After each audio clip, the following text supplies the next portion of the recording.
And joining me is my colleague Shubhendu Ghosh. Shubhendu, Prime Minister Modi returned to New York after 10 years to address the Indian diaspora. Tell us more about the Modi and US Progress Together event. Absolutely, Ramesh, it was a roaring success. It was supposed to be a diaspora event, a welcome for Prime Minister Narendra Modi, and there were references given to the Madison Square event. The energy that was witnessed here for Prime Minister Narendra Modi was exceptional. The same energy and perhaps even more what was witnessed in Madison Square and similar diaspora program elsewhere. We look at Prime Minister Narendra Modi's address at the diaspora event. He presents the India story, the major milestones that India has achieved as a nation. But at the same time, Prime Minister also presents the kind of power that India represents on a global stage. He underlined that it's not the kind of power that seeks to conquer. It is the kind of power that seeks to inspire. He's talking about cooperation, talking about diversity, which is ingrained in the Indian DNA, and also talking about the ways in which India seeks to grow from its present position. It's interesting that these comments are coming in New York, near the United Nations headquarters, near the world institutions which are crying for reform, and the manner in which India has been ready for a long time to play a greater role in that. Also, the title of the program, Modi and Us, or Modi and US, the organizers say it's a play of words, you can see it either ways, speaks volumes about how Prime Minister Narendra Modi's leadership has steered the relationship between India and the United States together at a more dynamic, more consequential than ever before. We saw that in the Quad engagements and the bilateral engagements with the United States.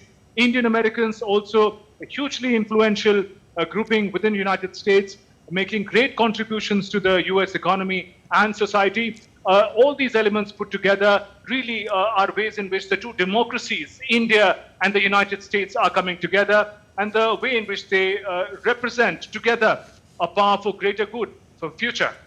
And talking about the event itself, Shubhendu, 15,000 Indian nationals and persons of Indian origin, we are told, attended the event. What did they have to say afterwards? They were very, very excited. They also thought they were very lucky to be part of the event. Remember, over 20,000 people had registered for this event for a stadium which had a capacity of just about 15,000. So many also did not get a chance to be a part of this program. And once they came out after listening to Prime Minister's address, they were all energized. As it were, Prime Minister had reiterated the kind of roadmap that Indians, Indian Americans should be looking at as far as cooperation between the two great countries are concerned. He reinvigorated the sense of Indianness in all the people who were present. He mentioned about how they were the real ambassadors of Indian culture and Indian values.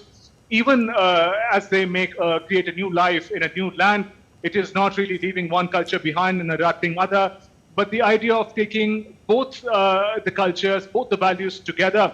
And he also demonstrated that in his example of how diversity is at the heart of India, and therefore perhaps it's easier for Indian Americans to adapt to new lands and culture because that is what we do in India.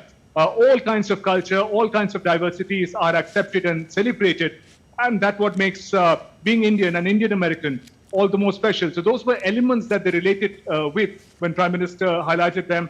And of course, the kind of roadmap that Prime Minister laid out for India, its development, the kind of power that India seeks to become, all were the reasons why the people who had come to listen to Prime Minister were hugely energized. And before we let you go, Shubhendu, let's talk a bit, if you will, about the remainder of the Prime Minister's itinerary. He has addressed the business leaders at a CEO's roundtable in the city. He has just finished a bilateral with Nepal's Prime Minister KP Sharma Oli. And we are looking forward to his address to the Summit of the Future as well. That's right, Ramesh. Just a short while ago, the roundtable with the CEOs concluded. These were CEOs, leaders of the leading emerging technologies company firms in the United States.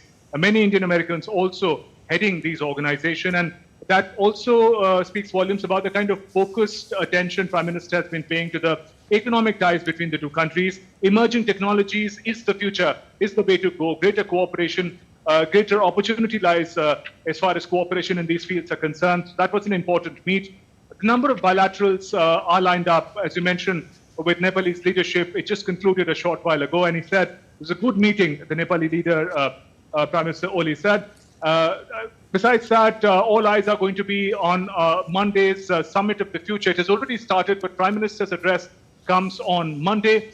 And Summit of the Future is very significant for world leaders to be able to reimagine, realign their sustainable development goals, goals that have not been met as per the set targets. It isn't time to assess, but it is also the time to reflect on the manner in which these delays, these crises and conflicts have a bearing on the global south, the developing countries, the poorer countries.